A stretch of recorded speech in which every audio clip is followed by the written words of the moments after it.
Chapter 16. The Oompa Loompas. Oompa Loompas, everyone said at once. Oompa Loompas, imported direct from Loompa Land, said Mr. Wonka proudly. There's no such place, said Mrs. Salt. Excuse me, dear lady, but, Mr. Wonka, cried Mrs. Salt, I am a teacher of geography. Then you'll know all about it, said Mr. Wonka, and oh, what a terrible country it is. Nothing but thick jungles infested with the most dangerous beasts in the entire world. Hornswogglers and snozwangers, and those terrible, wicked wangdoodles. A wangdoodle would eat 10 Oompa Loompas for breakfast and come galloping back for a second helping. When I went out there, I found the little Oompa Loompas living in 3 houses. They had to live in 3 houses to escape from the wangdoodles and the hornswogglers and the snozwangers, and they were practically starving to death. They were living on green caterpillars, and the caterpillars tasted revolting, and the Oompa Loompas spent every moment of their days climbing through the treetops looking for other things to mash up with the caterpillars to make them taste better. Red beetles, for instance, and eucalyptus leaves, and the bark of the bong-bong tree, all of them beastly, but not quite so beastly as the caterpillars. Poor little Oompa Loompas!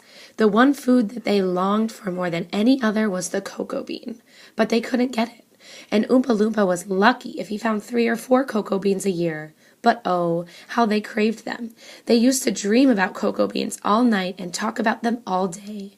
You only had to mention the word cocoa to an Oompa Loompa, and he would start dribbling at the mouth.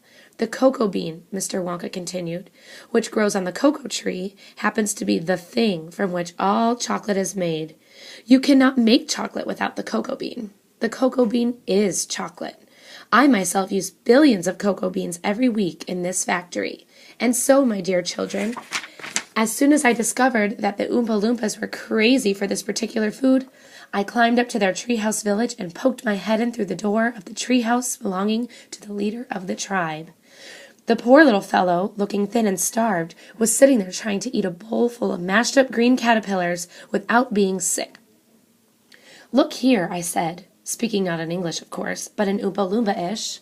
"Look here if you and all your people will come back to my country and live in my factory. You can have all the cocoa beans you want. I've got mountains of them in my storehouses. You can have cocoa beans for every meal. You can gorge yourself silly on them. I'll even pay your wages in cocoa beans if you wish." "You really mean it?" asked the Oompa Loompa leader, leaping up from his chair. "Of course I mean it," I said, "and you can have chocolate as well. Chocolate tastes even better than cocoa beans because it's got milk and sugar added."